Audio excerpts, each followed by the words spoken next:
ನೀವು ಬಂದು ಅವಕಾಶ ಕೊಡಿ. ನೀವೆಲ್ಲ ಇಂಡಸ್ಟ್ರಿಯವರು, ಯಾರು ಪೈ ಅವರು, ಕಿರಣ್ ಮಜುಮ್ದಾರ್ ಅವರು, ನೀವೆಲ್ಲ ಇಂಡಸ್ಟ್ರಿ ಒಟ್ಟಿಗೆ ಬನ್ನಿ, ಇನ್ಕ್ಯುಬೇಷನ್ ಸೆಂಟರ್ ಹಾಕಿರಿ, ಸರ್ಕಾರ ದುಡ್ಡು ಕೊಡುತ್ತೆ.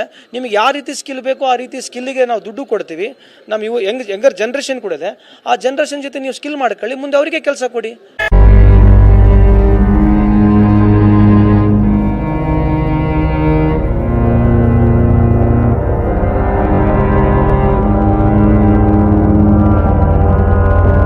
ಕನ್ನಡ ಪರವಾದಂತ ಕನ್ನಡಿಗರ ಪರವಾದಂತ ಮಸೂದೆಯನ್ನ ಮಾನ್ಯ ಮುಖ್ಯಮಂತ್ರಿಗಳು ಮಂಡಿಸಲೇಬೇಕನ್ನುವಂತ ಒತ್ತಾಯವನ್ನ ಮಾಡ್ತಾ ಇದ್ದೀವಿ. ಹಾಯ್ ಹಲೋ ನಮಸ್ಕಾರ ಸ್ನೇಹಿತರೆ. ಕರ್ನಾಟಕದಲ್ಲಿ ಕನ್ನಡಿಗನೇ ಸಾರ್ವಭೌಮ. ಮಾನ್ಯ ಸಿದ್ದರಾಮಯ್ಯನವರು ಕನ್ನಡಿಗರಿಗೋಸ್ಕರ ಒಂದು ಸಿಹಿ ಸುದ್ದಿಯನ್ನು ಕೊಡ್ತಾರೆ. ಕರ್ನಾಟಕದಲ್ಲಿ ಕಾರ್ಮಿಕ ಕ್ಷೇತ್ರದಲ್ಲಿ ಖಾಸಗಿ ಕಂಪನಿಗಳಲ್ಲಿ ಕನ್ನಡಿಗರಿಗೆ 100% ಹುದ್ದೆಯನ್ನು ಕೊಡಬೇಕು. ಈ ವಿಚಾರವಾಗಿ ಸಚಿವ ಸಂಪುಟ ಸಭೆಯನ್ನು ಸಹ ನಡೆಸ್ತಾರೆ. ಆ ಸಚಿವ ಸಂಪುಟ ಸಭೆಯಲ್ಲಿ ಅವರಿಗೆ ಎಲ್ಲರ ಸಚಿವರ ಸಮ್ಮತಿ ಸಹ ಸಿಗುತ್ತೆ. ಈ ಅಧಿವೇಶನದಲ್ಲಿ ಈ ಕೆಲಸಕ್ಕೆ ಮುನ್ನುಡಿಯನ್ನು ನುಡಿಯುವಂತಹ ಪ್ರಯತ್ನಕ್ಕೆ ಮುಂದಾಗ್ತಾರೆ. ಆ ವಿಚಾರವನ್ನು ತನ್ನ ಎಕ್ಸ್ ಖಾತೆಯಲ್ಲಿ ಸಿದ್ದರಾಮಯ್ಯನವರು ಟ್ವೀಟ್ ಮಾಡೋದ್ರ ಮೂಲಕ ರಾಜ್ಯದ ಜನತೆಗೆ ಸಿಹಿ ಸುದ್ದಿಯನ್ನು ಸಹ ಕೊಡ್ತಾರೆ. ಆದರೆ ಏನು ಸಿದ್ದರಾಮಯ್ಯ ಅವರು ಎಕ್ಸ್ ಖಾತೆಯಲ್ಲಿ ಟ್ವೀಟನ್ನು ಮಾಡ್ತಾರೆ, ಆ ಟ್ವೀಟ್ ಮಾಡಿದಂತಹ ಕೆಲವು ಕ್ಷಣಗಳಲ್ಲಿ ಡಿಲೀಟ್ ಸಹ ಮಾಡ್ತಾರೆ. ಅಲ್ಲಿ ಸಾಕಷ್ಟು ಗೊಂದಲಗಳು ಸಹ ಸೃಷ್ಟಿಯಾಗ್ತವೆ. ಸಿದ್ದರಾಮಯ್ಯನವರು ಮಾಡಿದಂತಹ ಟ್ವೀಟ್ ಏನಕ್ಕೋಸ್ಕರ ಡಿಲೀಟ್ ಆಯಿತು ಅನ್ನೋ ಒಂದು ಕುತೂಹಲ ಸಂಗತಿಗಳು ಸಹ ಉದ್ಭವ ಆಗ್ತವೆ. ಸ್ನೇಹಿತರೆ, ಇವತ್ತು ಸೋಷಿಯಲ್ ಮೀಡಿಯಾ ಯಾವ ರೀತಿಯಲ್ಲಿ ಇದೆ ಅಂತ ಹೇಳಿದ್ರೆ, ನೀವು ತಮ್ಮ ಖಾತೆಗಳಲ್ಲಿ ಏನೇ ಹಾಕಿದ್ರೂ ಸಹ ಕ್ಷಣಾರ್ಧದಲ್ಲೇ ಅದನ್ನು ಗಮನಿಸುವಂತಹ ಒಂದು ಚಟುವಟಿಕೆ ಇವತ್ತು ಸೋಷಿಯಲ್ ಮೀಡಿಯಾದಲ್ಲಿ ಇದೆ. ಅಷ್ಟೇ ಆಕ್ಟಿವ್ ಆಗಿ ಜನ ಇದ್ದಾರೆ ಇವತ್ತು. ಅಂತಹ ಸೋಷಿಯಲ್ ಮೀಡಿಯಾ ಆಕ್ಟಿವ್ ಆಗಿರುವಂತಹ ಸಮಯದಲ್ಲಿ ಸಿದ್ದರಾಮಯ್ಯನವರು ಹಾಕಿದಂತಹ ಒಂದು ಪೋಸ್ಟ್ ಡಿಲೀಟ್ ಆಗಿದ್ದಾದರೂ ಏಕೆ ಅನ್ನುವಂತಹ ಸಾಕಷ್ಟು ಪ್ರಶ್ನೆಗಳು ಸಾಮಾಜಿಕ ಜಾಲತಾಣಗಳಲ್ಲಿ ಹರಿದಾಡ್ತಾ ಇದೆ. ಯಾಕಂತ ಹೇಳಿದ್ರೆ, ಸಿದ್ದರಾಮಯ್ಯ ಅವರು ಏನಾದ್ರು ಕಮಿಟ್ ಆಗಿಬಿಟ್ರಾ, ಖಾಸಗಿ ಉದ್ಯಮಿಗಳ ಜೊತೆಯಲ್ಲಿ ಏನಾದರೂ ಮಿಂಗಲ್ ಆಗಿಬಿಟ್ರಾ, ಅವರಿಂದ ಏನಾದರೂ ಅಪೇಕ್ಷೆ ಪಟ್ಟಿದ್ರಾ ಅನ್ನುವಂತಹ ಸಾಕಷ್ಟು ಪ್ರಶ್ನೆಗಳು ಇಂತಹ ವಿಚಾರಗಳಲ್ಲಿ ಉದ್ಭವ ಆಗೋದು ಸಹಜ.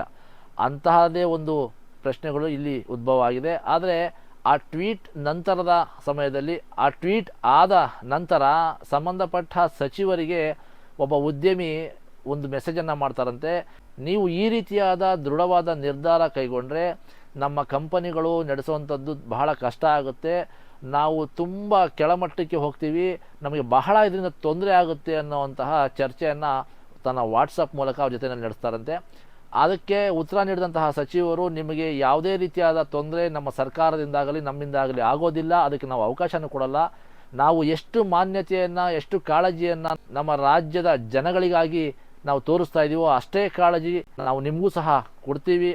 ನಿಮ್ಗೆ ಯಾವುದೇ ರೀತಿಯಾದಂತಹ ಅನ್ಯಾಯ ಆಗಲಿ ಅಥವಾ ತೊಂದರೆ ಆಗಲಿ ಆಗುವಂತಹ ಕೆಲಸ ಆಗೋದಕ್ಕೆ ನಾವು ಬಿಡೋದಿಲ್ಲ. ನಿಮ್ಗೆ ಯಾವ ರೀತಿಯಾಗಿ ತೊಂದರೆ ಆಗ್ತಾ ಇದೆ, ನಿಮಗೆ ಏನು ಸಮಸ್ಯೆ ಇದೆ ಅನ್ನೋದನ್ನು ನಮ್ಮ ಜೊತೆಯಲ್ಲಿ ಬಂದು ಚರ್ಚೆ ಮಾಡಿ ಅದಕ್ಕೆ ಒಂದು ಪರಿಹಾರವನ್ನು ಹುಡುಕುವಂಥ ಒಂದು ಪ್ರಯತ್ನವನ್ನು ಮಾಡೋಣ.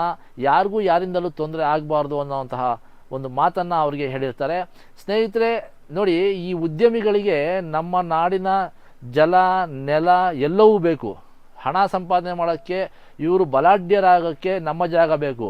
ಆದರೆ ನಮ್ಮ ರಾಜ್ಯದ ಜನ ಕೆಲಸ ಮಾಡ್ತೀವಿ, ನಮಗೆ ಕೂಲಿ ಮಾಡೋಕ್ಕೆ ಅವಕಾಶ ಮಾಡಿಕೊಡಿ, ನಾವು ಆರ್ಥಿಕವಾಗಿ ಸದೃಢರಾಗ್ತೀವಿ ಅನ್ನೋವಂತಹ ವಿಚಾರವನ್ನು ಮುಂದಿಟ್ಟರೆ ಇವರು ಅದಕ್ಕೆ ಅವಕಾಶ ಕೊಡೋದಿಲ್ಲ.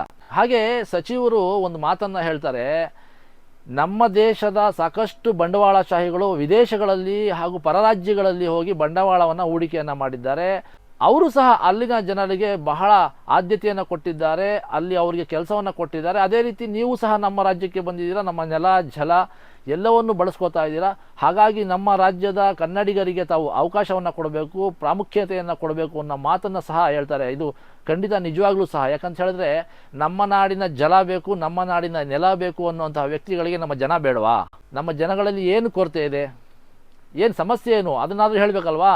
ಈ ವಿಚಾರವಾಗಿ, ಸಮಸ್ಯೆಗಳ ವಿಚಾರವಾಗಿ ನಮ್ಮ ಜನರ ಒಂದು ಏನು ಬುದ್ಧಿಶಕ್ತಿ ಇದೆ, ಅವರ ವಿದ್ಯಾರ್ಹತೆ ಇದೆ, ಆ ವಿಚಾರವಾಗಿ ಇವತ್ತು ಸಾಕಷ್ಟು ಬದಲಾವಣೆಗಳನ್ನು ತರುವಂತಹ ಪ್ರಯತ್ನಕ್ಕೆ ಸರ್ಕಾರ ಮುಂದಾಗಿರುವಂಥದ್ದು.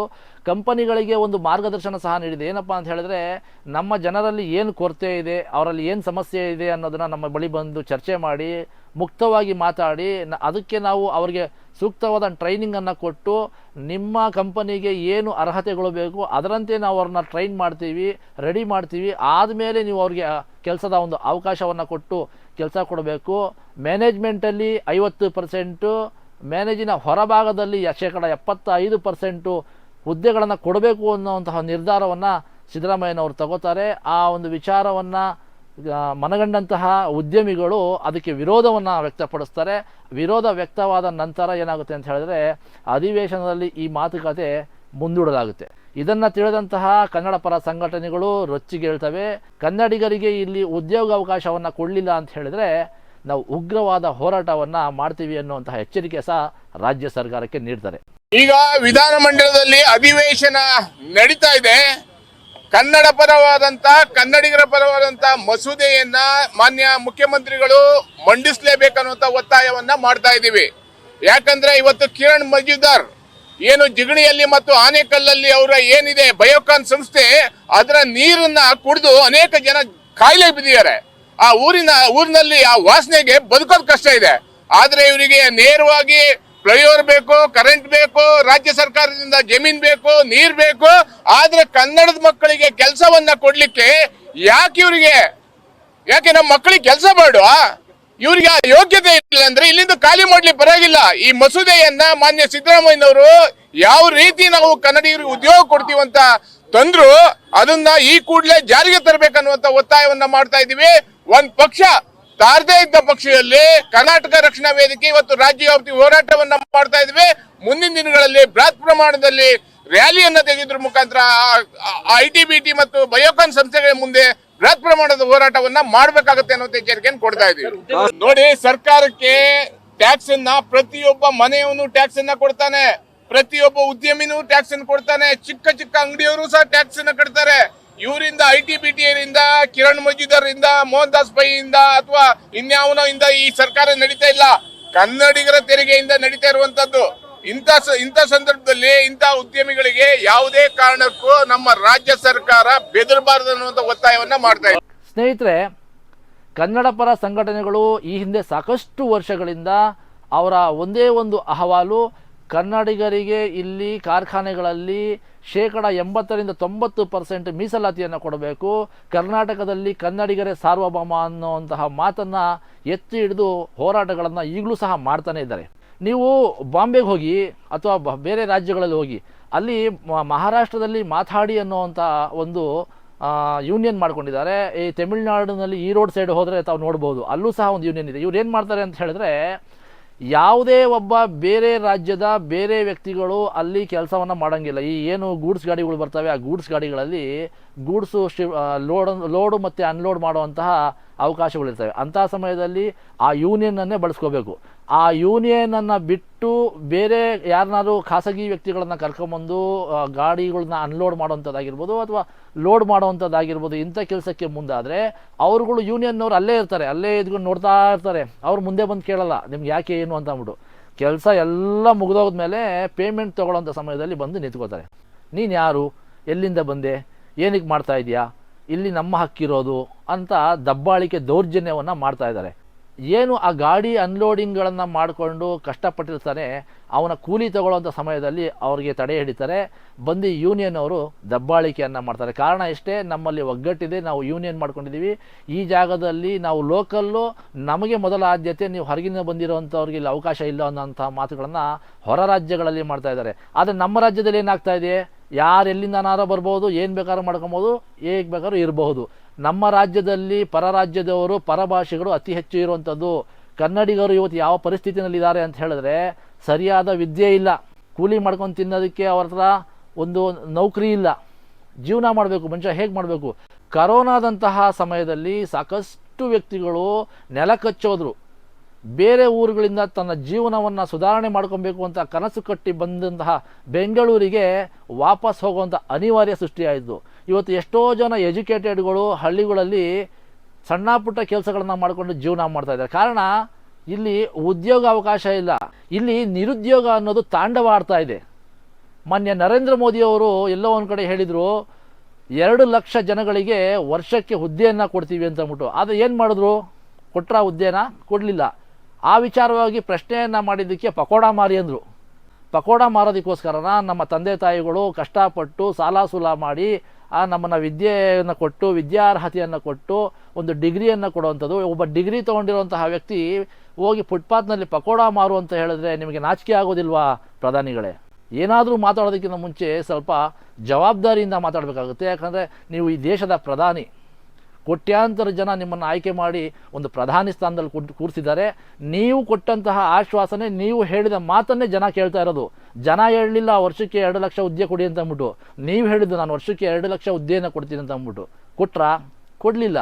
ಹಾಗಾಗಿ ದೇಶದಲ್ಲಿ ನಿರುದ್ಯೋಗ ಯಾವ ಮಟ್ಟದಲ್ಲಿದೆ, ನಮ್ಮ ದೇಶ ಬಡತನದ ರೇಖೆಯಲ್ಲಿ ಯಾವ ಸ್ಥಾನದಲ್ಲಿದೆ, ವಿದ್ಯೆ ಏನಾಗಿದೆ. ಇವತ್ತು ಸಿದ್ದರಾಮಯ್ಯ ಅವರಿಗೆ ನಾನು ಒಂದು ಮಾತನ್ನು ಹೇಳಕ್ಕೆ ಬಯಸ್ತೀನಿ. ಮಾನ್ಯ ಸಿದ್ದರಾಮಯ್ಯನವರೇ, ನೀವು ಕೆಲಸ ಕಾರ್ಯಗಳನ್ನು ಖಾಸಗಿ ಕಂಪನಿಗಳಲ್ಲಿ ಉದ್ಯಮಿಗಳ ಹತ್ರ ಚರ್ಚೆ ಮಾಡ್ತಿರೋ, ಮತ್ತೊಂದು ಮಾಡ್ತಿರೋ, ಮಾಡಿ ಕೊಡಿಸಿ, ಸಂತೋಷ, ನಮ್ಗೆ ಅದ್ರಾಗ 2 ಮಾತಿಲ್ಲ. ಕರ್ನಾಟಕದಲ್ಲಿ ಕನ್ನಡಿಗರಿಗೆ ಇಂತಹ ಒಂದು ಅವಕಾಶ ಸಿಕ್ಕಿದ್ರೆ ನಮ್ಮಷ್ಟು ಖುಷಿ, ನಮ್ಮಷ್ಟು ಪುಣ್ಯವಂತರು ಇನ್ಯಾರು ಇಲ್ಲ ಅಂತ ನಾನಾದರೂ ಭಾವಿಸ್ತೀನಿ. ಆದರೆ ನೀವು ಇದರ ಜೊತೆಯಲ್ಲಿ ಮಾಡಬೇಕಾದಂತಹ ಮತ್ತೊಂದು ಕೆಲಸ ಏನಪ್ಪ ಅಂತ ಹೇಳಿದ್ರೆ, ಇಡೀ ರಾಜ್ಯದಲ್ಲಿ ಸರ್ಕಾರಿ ಶಾಲೆಗಳನ್ನು ಉನ್ನತೀಕರಣ ಮಾಡಬೇಕು, ಸರ್ಕಾರಿ ಕಾಲೇಜುಗಳನ್ನು ಉನ್ನತೀಕರಣ ಮಾಡಬೇಕು. ಆ ಶಾಲೆಗಳಲ್ಲಿ, ಆ ಕಾಲೇಜುಗಳಲ್ಲಿ ಉತ್ತಮವಾದ ಬೋಧಕೇತರನ ಅಂದರೆ ಟೀಚಿಂಗ್ ಮಾಡುವಂತಹ ಟೀಚರ್ಗಳನ್ನು ನೇಮಕ ಮಾಡಬೇಕಾಗುತ್ತೆ, ಯೂನಿವರ್ಸಿಟಿಗಳನ್ನು ಮಾಡಬೇಕಾಗುತ್ತೆ. ಇವೆಲ್ಲವೂ ಮಾಡಿದಾಗ ಮಾತ್ರ ನಿಮ್ಮ ಈ ಎಲ್ಲ ಕನಸುಗಳು ನನಸಾಗೋದಕ್ಕೆ ಸಾಧ್ಯ. ಯಾಕಂತ ಹೇಳಿದ್ರೆ ಬಾಬಾ ಸಾಹೇಬ್ ಅಂಬೇಡ್ಕರ್ ಅವರು ಹೇಳಿರೋ ಪ್ರಕಾರ, ಯಾರು ಪುಸ್ತಕವನ್ನು ಹಿಡಿದು ಹೊರತಾನೋ ಅವನಿಗೆ ಜೀವನದಲ್ಲಿ ಯಾವತ್ತೂ ಸೋಲಿಲ್ಲ. ಒಂದು ಖಡ್ಗವನ್ನು ಹಿಡಿದು ಯುದ್ಧಕ್ಕೆ ಹೊರಟವನು ಯಾವತ್ತಾದರೂ ಒಂದು ದಿವಸ ಸೋಲ್ತಾನೆ. ಅಂದರೆ ನೀವು ಖಡ್ಗವನ್ನು ಎತ್ಕೊಂಡು ಯುದ್ಧಕ್ಕೆ ಹೋದರೆ ನೀವು ಒಂದಲ್ಲ ಒಂದು ದಿವಸ ಸೋಲ್ತೀರಾ. ಆದರೆ ವಿದ್ಯೆ ಎಂಬ ಅಸ್ತ್ರವನ್ನು ಹಿಡಿದು ಹೊರಟಾಗ ನಿಮ್ಗೆ ಯಾವತ್ತೂ ಸೋಲಾಗಲ್ಲ ಅನ್ನೋ ಮಾತನ್ನು ಬಾಬಾ ಸಾಹೇಬ್ ಅಂಬೇಡ್ಕರ್ ಅವರು ಹೇಳ್ತಾರೆ. ಹಾಗಾಗಿ ಮಾನ್ಯ ಸಿದ್ದರಾಮಯ್ಯನವರು ಸರ್ಕಾರಿ ಶಾಲೆಗಳ ಉನ್ನತೀಕರಣ, ಸರ್ಕಾರಿ ಕಾಲೇಜುಗಳ ಉನ್ನತೀಕರಣ, ಹಾಗೆ ಇದರ ಜೊತೆಯಲ್ಲಿ ವಿಶ್ವವಿದ್ಯಾಲಯಗಳನ್ನು ಜಾಸ್ತಿ ಮಾಡುವಂತಹ ಕೆಲಸಗಳನ್ನು ಮಾಡಬೇಕು. ವಿದ್ಯೆಗೆ ಮೊದಲ ಆದ್ಯತೆಯನ್ನು ಇಡೀ ರಾಜ್ಯದಲ್ಲಿ ಕೊಡಬೇಕು. ಒಬ್ಬ ಬಡವ ತನ್ನ ಮಗುನ ಚೆನ್ನಾಗಿ ಓದಿಸ್ಬೇಕು ಅಂತ ಆಸೆ ಪಡ್ತಾನೆ. ಆ ವಿದ್ಯಾರ್ಹತೆ ಆ ಮಕ್ಕಳಲ್ಲೂ ಸಹ ಇರುತ್ತೆ, ಓದುವಂಥ ಹಂಬಲ ಇರುತ್ತೆ. ಆದರೆ ಖಾಸಗಿ ಕಾಲೇಜುಗಳಲ್ಲಿ ಅವ್ರು ಕೇಳುವಂತಹ ಡೊನೇಷನ್ಗಳು, ಕೇಳುವಂತಹ ಫೀಸ್ಗಳನ್ನು ಕಟ್ಟಿ ವಿದ್ಯಾಭ್ಯಾಸ ಮಾಡುವಂತಹ ಶಕ್ತಿ ಆ ತಂದೆ ತಾಯಿಗಳಲ್ಲಿ ಇರಲ್ಲ. ಮಕ್ಕಳು ಓದಬೇಕು ಅಂತವೆ, ತಂದೆ ತಾಯಿಗಳು ಓದಿಸೋದಕ್ಕೆ ಆಗೋಲ್ಲ, ಅವ್ರ ಹತ್ರ ಆ ಒಂದು ಆರ್ಥಿಕ ಪರಿಸ್ಥಿತಿ ಇರೋದಿಲ್ಲ. ಬ್ಯಾಂಕ್ಗಳಲ್ಲಿ ಸಾಲ ಕೇಳಿದ್ರೆ ಕೊಡಲ್ಲ. ಬ್ಯಾಂಕ್ಗಳು ಯಾರಿಗೆ ಸಾಲ ಕೊಡ್ತವೆ? ಬ್ಯಾಂಕ್ಗಳು ಸಾಲ ಕೊಡುವಂಥದ್ದು ಅದಾನಿ, ಅಂಬಾನಿ, ಮಲ್ಯ ಇಂತಹ ದೊಡ್ಡ ದೊಡ್ಡ ಬಲಾಢ್ಯ ವ್ಯಕ್ತಿಗಳು, ಸೂಟು ಬೂಟು ಹಾಕೊಂಡ್ಬರುವಂತಹ ವ್ಯಕ್ತಿಗಳಿಗೆ ಬ್ಯಾಂಕ್ಗಳು ಸಾಲ ಕೊಡ್ತವೆ. ಬಡವನಿಗೆ ಸಾಲ ಕೊಡ್ತಾರಾ? ಕೊಡಲ್ಲ. ಯಾರನ್ನ ವಿದ್ಯಾಭ್ಯಾಸಕ್ಕೆ ಎಜುಕೇಷನ್ ಲೋನ್ ಅಂತ ಹೋದ್ರೆ ಕೊಡ್ತಾರಾ? ಕೊಡಲ್ಲ. ಯಾಕೆ ನೀವು ಈ ವಿಚಾರಗಳನ್ನು ಪರಿಗಣಿಸ್ತಿಲ್ಲ? ಈ ವಿಚಾರಗಳನ್ನು ಪರಿಗಣಿಸಬೇಕು. ಮೊದಲು ಬಡವನಿಗೆ ಅನುಕೂಲ ಆಗಬೇಕು ಅಂತ ಹೇಳಿದ್ರೆ ಮೊದಲು ಬಡವ ವಿದ್ಯಾವಂತನಾಗಬೇಕು. ಯಾವತ್ತು ವಿದ್ಯೆ ಎಂಬ ಅಸ್ತ್ರ ಬಡವನ ಬಳಿ ಇರ್ತದೋ ನೀವು ಅವರಿಗೆ ಕೊಡ್ತಕ್ಕಂತಹ ಬಹುದೊಡ್ಡ ಒಂದು ಉಡುಗೊರೆ ಅಂತ ನಾನು ಈ ಸಮಯದಲ್ಲಿ ಹೇಳಕ್ ಬಯಸ್ತೀನಿ. ಹಾಗಾಗಿ ಏನು ಸಿದ್ದರಾಮಯ್ಯನವರು ತನ್ನ ಸಚಿವ ಸಂಪುಟದಲ್ಲಿ ಕರ್ನಾಟಕದ ಕನ್ನಡಿಗರಿಗೆ ಕಾರ್ಖಾನೆಗಳಲ್ಲಿ ಹಾಗೂ ಖಾಸಗಿ ಕಂಪನಿಗಳಲ್ಲಿ 100% ಹುದ್ದೆಯನ್ನು ಕೊಡಬೇಕು ಅನ್ನುವಂತಹ ನಿರ್ಧಾರವನ್ನು ಇಟ್ಕೊಂಡು ಸಚಿವ ಸಂಪುಟದಲ್ಲಿ ಸಭೆಯನ್ನು ನಡೆಸಿದ್ರು. ಆ ಒಂದು ಸಭೆಯ ನಿರ್ಧಾರವನ್ನು ಯಾವುದೇ ಕಾರಣಕ್ಕೂ ಬದಲಿ ಮಾಡಬಾರ್ದು. ಕರ್ನಾಟಕದಲ್ಲಿ ಕನ್ನಡಿಗನೇ ಸಾರ್ವಭೌಮ. ಕನ್ನಡಿಗರಿಗೆ ಈ ಒಂದು ಅವಕಾಶವನ್ನು ತಾವು ಒದಗಿಸ್ಕೊಡ್ಬೇಕು. ಬಡವರ ಪರವಾಗಿ ಇರ್ತಕ್ಕಂತಹ ಸರ್ಕಾರ ನಿಮ್ಮದು ಅಂತ ಹೇಳ್ತಾ ಇದ್ದೀರಾ, ಬಡವರ ಕಾಳಜಿಯನ್ನು ವಹಿಸಬೇಕು. ಹಾಗೆ ಇದ್ರ ಜೊತೆಯಲ್ಲಿ ಸರ್ಕಾರಿ ಶಾಲೆಗಳು, ಸರ್ಕಾರಿ ಕಾಲೇಜುಗಳತ್ತ ತಮ್ಮ ಗಮನ ಹರಿಸಬೇಕು. ಈ ರಾಜ್ಯದ ಪ್ರತಿಯೊಬ್ಬ ಬಡ ಕುಟುಂಬದವನಿಗೂ ವಿದ್ಯೆಯ ಎಲ್ಲ ಸವಲತ್ತುಗಳು ಸಿಗಬೇಕು. ವಿದ್ಯಾವಂತರಾಗಿ ಮಾಡುವಂತಹ ಕೆಲಸಕ್ಕೆ ತಾವು ಮುಂದಾಗಬೇಕು ಅಂತ ಕೇಳ್ಕೊತಾ ಈ ಕಾರ್ಯಕ್ರಮವನ್ನು ಮುಕ್ತಾಯ ಮಾಡ್ತಾ ಇದ್ದೀನಿ. ನಮಸ್ಕಾರ.